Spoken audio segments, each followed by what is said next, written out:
The moment my 8-year-old daughter grabbed my hand at the airport gate, I thought she was just nervous about our first real vacation. Then she pointed at a stranger and whispered, "Mom, look, that's Dad."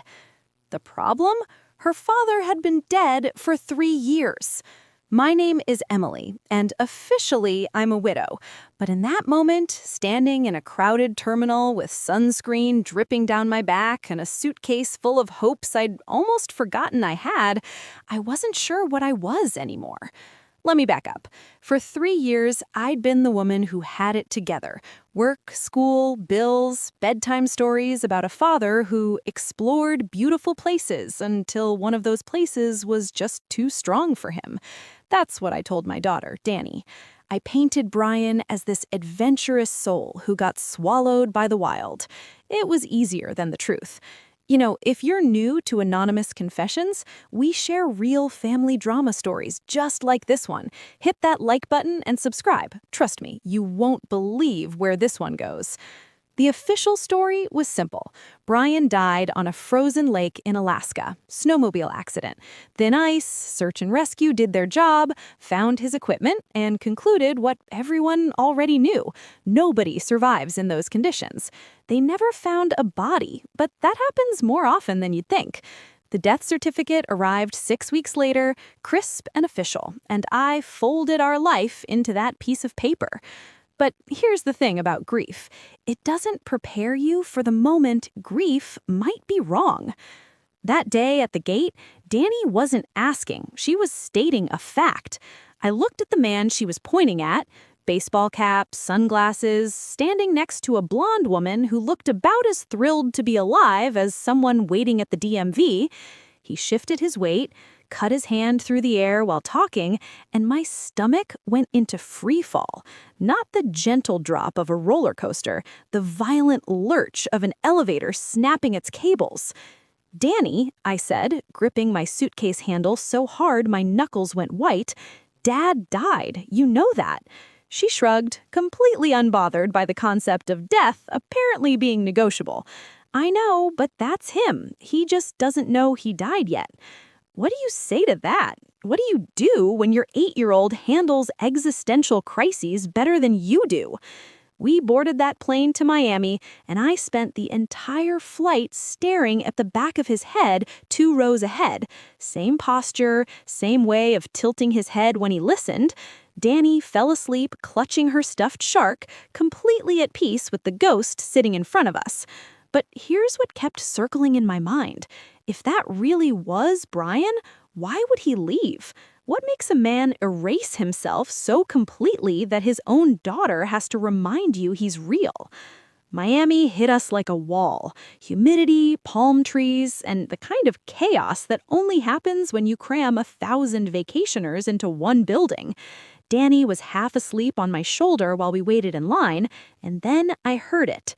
"You knew this was a family resort, Brittany." That voice, calm on the surface, tired underneath, with that familiar edge of someone trying not to lose it. Exactly how Brian sounded when 3-year-old Danny announced broccoli was death poison. The blonde from the airport came storming out from behind a pillar. "You said ocean view, Brian. This is a zoo." And then he stepped out after her. No cap, no sunglasses, and I stopped breathing. The same jaw I'd kissed 1,000 times, the same small mole on his cheek. My dead husband was standing 20 feet away, arguing with his girlfriend about hotel rooms while our daughter slept on my shoulder. I did what any rational person would do. I spun around and pretended the discount excursion brochures were the most fascinating thing I'd ever seen. Danny mumbled something about dolphins, and I just stood there, gripping a pamphlet about snorkeling, trying to remember how lungs worked. That night, I didn't sleep. Danny passed out during some cartoon, and I lay there staring at the ceiling, running through scenarios like a hamster on a wheel. Scenario A, it wasn't him, and I was finally cracking after 3 years of grief. We'd enjoy our vacation, go home, and I'd laugh about this someday in therapy. Scenario B, it was him. Brian was alive, tan, dating someone named Brittany who had no idea her boyfriend was legally dead, and I had to decide, do I pretend I never saw him, or do I walk up to him and ask the one question burning a hole in my brain? Seriously, Brian? The next morning, the universe made the decision for me.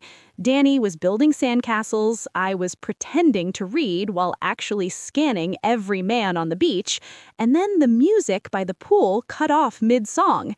Is there a doctor here? Someone call 911.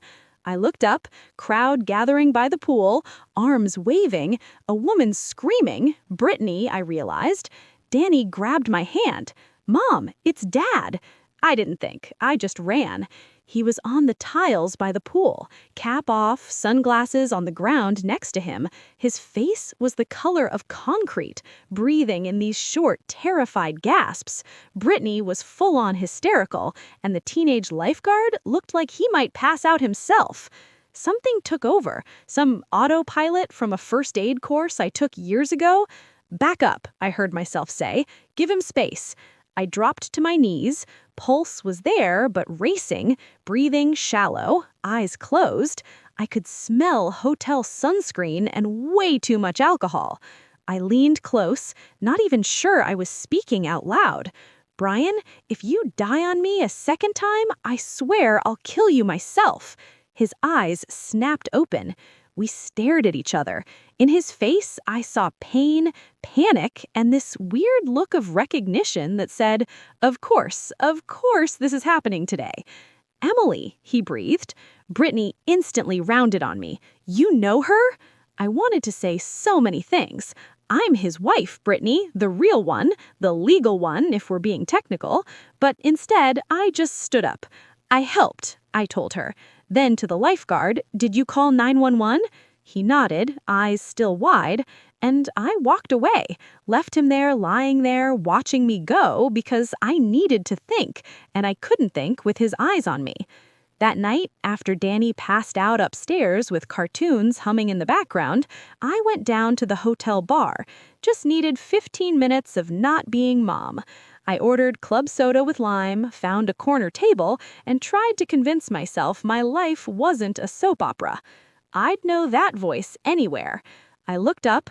Brian Walker, his new legal name I'd later learn, was standing there. Same face, deeper lines, something damaged behind his eyes.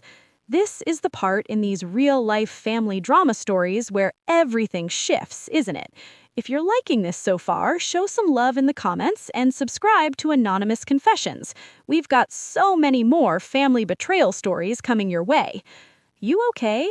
I asked first, because what else do you say to a man who faked his own death and then almost died real by the pool?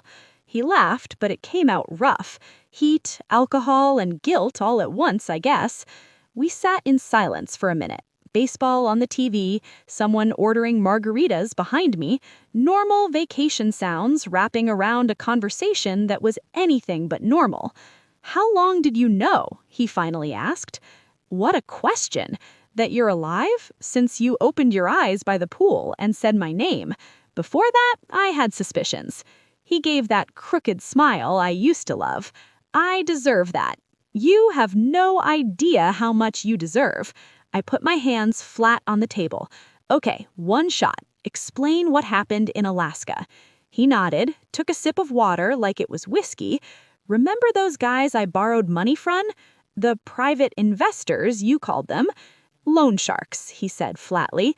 No bank would touch me. I'd screwed up deals and they didn't care about my feelings. The debt kept growing. They started showing up at the office, dropping hints.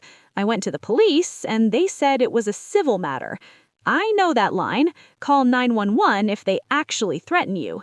Yeah, and I believed if I stayed, they'd find me in an alley, and you and Danny would be next. So your brilliant solution was to drown? It wasn't that simple. His hands clenched on the table. Richard suggested Alaska, said take a break, clear my head. There was a real client. I went. He stared past me, seeing something I couldn't. Frozen Lake, they stayed at the lodge. I went out alone on a snowmobile, left my helmet and gloves near a crack in the ice, came back around through the woods, had a car booked, rode straight to Anchorage, left my phone, my cards, everything on the ice. I pictured it. White everywhere, the sound of ice, my husband deciding it was easier to disappear than tell me the truth. Search and rescue found the snowmobile, broken ice, my stuff. Richard called you. I sat in a crappy motel, watched the news, and listened to everyone talk like I was already gone. But you weren't gone. You were very much alive for 3 years, just not with us. He nodded. Took a new name, Walker, got a job in another state, rebuilt my documents. At first, I thought it was temporary until things cooled off. Then months went by. I'd check your social media, saw you with Danny, saw you holding it together. Every time I almost reached out, I thought, what do I say? Hey, it's me. I didn't actually drown, but now you're a widow on paper and the IRS is going to have questions. So you just didn't? And Brittany? I asked. He looked away. She came later, about a year after. She doesn't know any of this. I told her I'd been in a bad marriage. I let that sit between us. You cheated on me before Alaska, didn't you? That Cancun conference wasn't all networking. His silence was all the answer I needed. I'm not asking you to understand, he said quietly. I was a coward, but when I saw Danny at that gate, I realized I can't keep pretending. I thought maybe I'd get a chance to explain. Explain to who? Me or her? He was quiet for a long time. To Danny. I probably lost any right to ask you for anything, but can I at least try to tell her I'm alive? That I'm not the hero you painted, but I'm also not the monster I feel like? Anger hit me hot and clean. You want to tell my daughter that her dad didn't die? He just chose to live somewhere else for 3 years? You think that's good for her mental health? The guys I owed money to, they're gone. That company went down 2 years ago. Fraud, money laundering, the feds took them out. Nobody's coming anymore. I could have come back. I just didn't. Because you were ashamed. Because you had a new life. He nodded slowly. The good news is, Brian, shame means you have a conscience. The bad news is, it doesn't help anyone. We sat there, not speaking. The bar TV switched games. Someone laughed near the counter. You want to meet her? I asked, surprising myself. He looked up. Yeah, but only if you think it won't break her all over again. I stared into my glass, watched the ice melt. Danny had been living with a dead hero for 3 years. If I did nothing, someday she'd figure it out herself. Google, social media, whatever. And it would be worse if I let that happen. Her world would shatter now, but maybe it could rebuild stronger. Okay, I said. 1 chance, 1 conversation, my rules. The next day, I told Danny an old friend of Dad's wanted to meet her. Yes, I know, version 3 of the story. Welcome to parenthood, where you're constantly rewriting fairy tales. We picked a small beach cafe. Danny poked at her ice cream. I shredded a napkin into confetti. Brian showed up 5 minutes late. T-shirt, jeans, no cap. He walked to our table and stopped. Danny looked up. The whole world held its breath. Hey, Danny, he said, voice shaking. He glanced at me. Mind if I sit? Danny looked at me, then back at him. When she spoke, her voice was calm, certain. Mom, that's Dad. No doubt, no hesitation. Kids don't doubt the people they love. Everything in me tightened, but I nodded. Yeah, sweetheart, it's him. And that was it. No dramatic reveal, no prepared speech. Just a table, 3 chairs, and a little girl who'd spent 3 years waiting for someone she thought was gone. Brian sat. Danny watched him like an astronaut who'd just walked out of the TV. Then she slowly climbed off her chair, walked around the table, and climbed right into his lap. You smell like Dad, she announced, like deodorant. I half choked, half laughed into my coffee. Danny, Brian whispered, I made a lot of really stupid choices. The stupidest one was not being with you.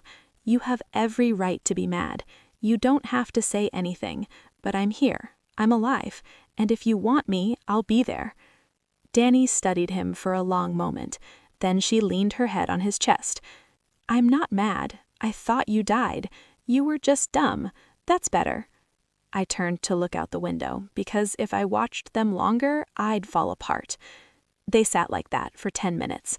He whispered how much he'd missed her. She told him about school, about her teacher, about how much she still hated broccoli. Like you remember? I heard them both laugh. Real laughter, no grief edge. At some point, he looked up at me. His eyes were a mess of guilt and gratitude. I just nodded. Congratulations, Emily. You scheduled a play date with a ghost. The rest of the vacation was strange.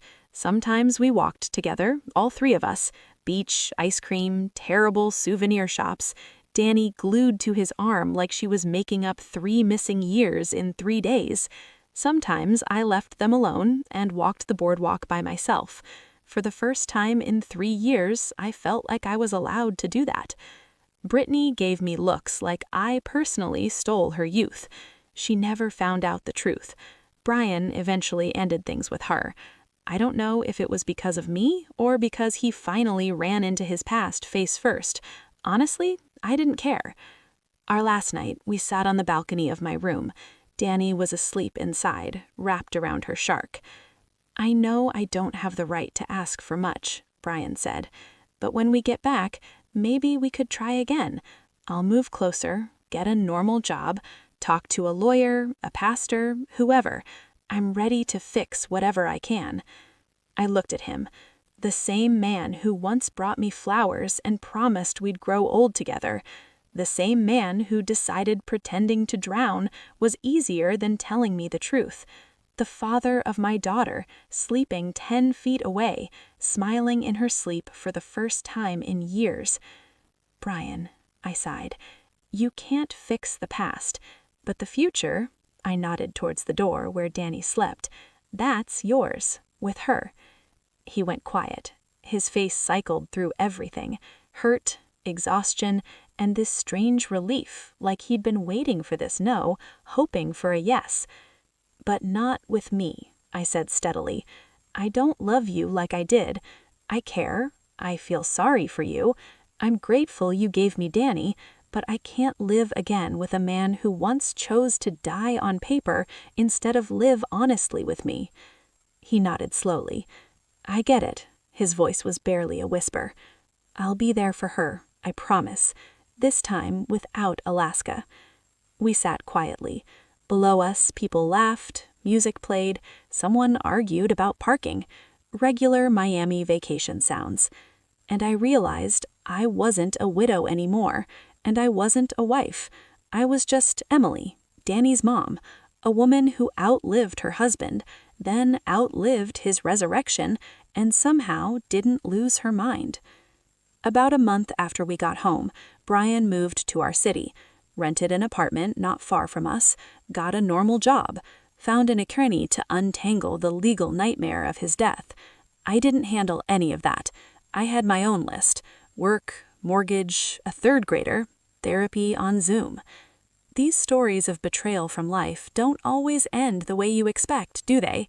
If this one touched you, hit that like button, subscribe to Anonymous Confessions, and share your own story in the comments. We read every single one. Danny sees him on weekends: park, movies, science museum. Sometimes he picks her up from school, and the other moms look at him, then at me. I thought your husband was... They start. Long story, I say, smiling. Trust me. Some nights, after Danny crashes from another "Dad taught me to ride with no hands" day, I sit at the kitchen table with my tea and wonder if I made the right call. Could I have done it differently? Sure. Do I want it different? Sometimes. Mostly the part where he doesn't disappear in Alaska. For everything else? No. I let my daughter's father back into her life. I did not let him back into mine, and that is probably the most honest thing I've ever done, for him, for her, and for myself. So that's what happened. The end.